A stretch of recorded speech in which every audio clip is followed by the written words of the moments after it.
Kingstream Entertainment. Ruslan. So basically, I just got my own at-home setup, similar to what you got going on in Cali. The lights, the green screen, the recording booth, all in my room. You can kind of Let's see what's go. going on here, and Mm-hmm. largely inspired by you, brother. So you said that next thing I got to do is start going live, and I was like, well, really, what's the reason you go live so much? What's Can you kind of dive into that? There's a lot of reasons, right? But first of all, whenever any single platform rolls out a newer feature, which live on YouTube is relatively newer in the sense of how they're pushing it out to the algorithms and the people suggested page, right? Whenever anybody rolls out a new feature, Instagram rolled out IG Reels, right? YouTube has new features like the Premiere feature. You always want to go. You always want to utilize those features because those platforms are going to reward you for utilizing those features. So that's just a general like tactical rule for anything social media related that I believe is like very applicable. Now, the reason why I go live is it's actually a part of my workflow. So how my workflow works is, if you were here Thursday, you probably were not, is I had 7 different topics that I wanted to cover. And in those 7 different topics, I would go live on the first topic, was the title of the video, and then I would just hit multiple topics after multiple topics after multiple topics. So what that did was, one, I kept staying in people's Explorer page and suggested page, but then two, from a workflow standpoint, I can then get to take all those other topics, and I have my little Kingstream Ruslan, and I literally can go inside of the YouTube editor and make all of those separate videos that I then drop as a Premiere, because that's a newer feature YouTube uses, and that Premiere also makes it feel like a live chat, right? And then I'm very active in that live chat while that's happening. And so what it's doing is, one, I'm using the platform the way YouTube wants me to use the platform. They're competing with Twitch. They want to go more in on live. Two, I'm also getting 8 videos done in one setting. So I'm literally hitting multiple topics in one setting, and I can use the YouTube editor to chop those down and create more content out of one setting. So I did a video Thursday, and I've had videos all throughout the weekend based on my live stream on Thursday and Friday. So when people are like, bro, you're always on live. How are you always on live? When do you get to spend time with your family? It's like, I'm actually not always on live. I'm on live a few times a week, and I am on live for an hour or an hour or two, but out of those videos, I'm able to then put out 30, 40 videos a week, because there's always stuff coming out, and then there's always the premieres, and so it just looks like I'm always active, but I'm really not. And I actually spend less time on YouTube now than I'd say I did a year ago, because I don't edit any video. I don't spend a ton of time editing. I don't spend a ton of time doing other stuff. And so anyway, I say all that to say, I am going to do this like kind of like freemium course in when we crack 30,000 subscribers. The channel has been growing at about 3,000 to 4,000 subscribers a month, and that's really because of this new method that I've been using. And so when I crack 30,000, I'm gonna do like an exhaustive training on everything: the setup, the video switcher, like the fact that I could cut camera angles like this and go to different angles, and the way I have my Zoom set up so you can be in the call. All of that, I'm gonna explain all that. I actually just hung out with Connor, who just jumped in a Zoom call, and this is a model that I don't see anyone else doing on YouTube. Maybe I don't know, but I don't see a ton of other people doing it, and I do feel like it's a scalable model, meaning that anybody can recreate it. And what you're really doing is you're building yourself a media company, right? Strictly on the back of just going live. You're eliminating editing, and what you're really focusing on is, what do you want to say, because you're doing the front end of the production with the quality of the cameras and all that kind of stuff. What do you want to say? And the thumbnails and the titles, really, and that's it, and that's all, and that's really all the work. And so the mistake I made was, I asked people in this community who led me astray, unfortunately enough, and I said, hey, what do you guys think? This is what I'm thinking about. I want to do multiple videos a day. And they were like, don't do it. That's just oversaturation. That's oversaturation. And that was the dumbest mistake I made, was listening to that advice. Because if you look at the biggest channels on YouTube, if you look at even, Complex, Vlad TV, even emerging YouTubers like me, Kevin, who are exploding, he grew from 100,000 to 800,000 over COVID. It's usually with at least 3 or 4 videos a day. And so Wow. that's kind of the topic. And so I'm going to go deeper on that in the course that we're going to do pretty soon here. But yeah, that's the short version of it.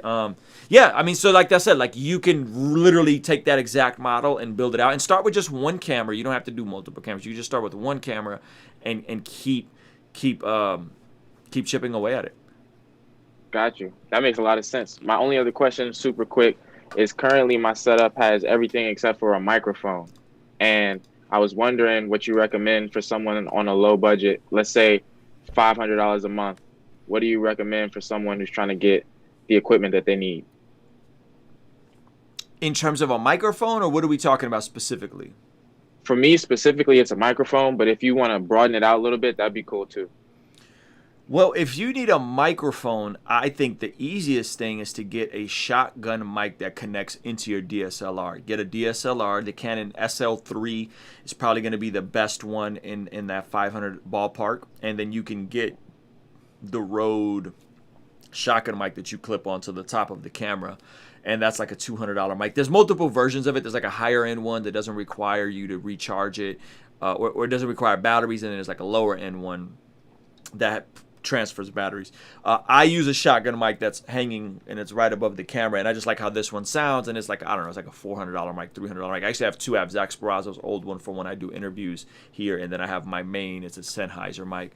So yeah, you just get a shotgun mic for cameras, and initially you're going to be good just having it right on top of the camera, like you were vlogging. It's the same mic that everybody uses who vlogs, right?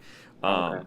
I don't remember, but it's actually in the description of this video. All my equipment is in the description of this video, with the exception of the SL3, because I haven't actually made the migration over to the SL3. So this is a 7D Mark II. This is an EOS RP. This is an EOS RP here. I'm going to go over to Canon SL3, sell all these cameras. I'll actually sell all these cameras at a profit, and the SL3s are newer and they're cheaper, and they're probably about the same quality. So yeah, so I think that's kind of the objective. Audio is super important, though. That's good you pointed that out. Audio is super important. Audio may be the most important, honestly, because if you have a webcam, that like a janky webcam, but it's lit well, like a ring light, and you have good audio, that's perception-wise, it's going to go over better than if you have really good video and really bad audio. People won't listen as much. So audio is really important. And then I run everything through OBS, by the way. I don't know if I said that. You can go directly to YouTube if you wanted to, but I just do everything through OBS, because OBS, I have the premium version of Restream, which allows me to go to Periscope, Twitch, and Facebook. And so right now there's 2 people watching on Periscope that probably wouldn't normally be watching this video, and there's 1 person watching on Twitch that, again, probably wouldn't know who I am. But all those little things are good because those people tend to migrate over here. Or is it a Nikon? No, sir. We don't do Nikon here, okay? We don't do Nikon. We don't do Crocs. We don't do well, no. Canons, okay? Canons, the color stand, or Sony's, but Canons is, in my opinion, the best route you can go for video stuff. So that is why, those of you guys that wonder, why do I go live all the time? I go live all the time because it's a way for me to have a system to create a lot of videos with the least amount of effort. How can I do the most with the least amount of effort? And for me, it makes sense to front load on the equipment and the tech side, and then scale back on the editing side. And I just don't like editing, to be all the way honest with you. Some of you guys are into editing, but if you look at how the algorithm works, and this is true for whatever, TikTok, IG Reels, YouTube, it is about frequency. And if you can get quality frequency, quality and quantity, that's how you're going to smash. If you have to pick quality or quantity, go for quantity if you have something to say. Unless, again, you're just a phenomenal video editor, then you can maybe get away with quality once a week at the most, right? If you're talking about vlogging, podcasting, that kind of stuff. Based on this new format that you're in, do you consider yourself an influencer? You have advice for business. You have advice for artistry. You have advice for these different pockets of life, but you're not claiming to be an authority on them. You're more so just shedding light for people.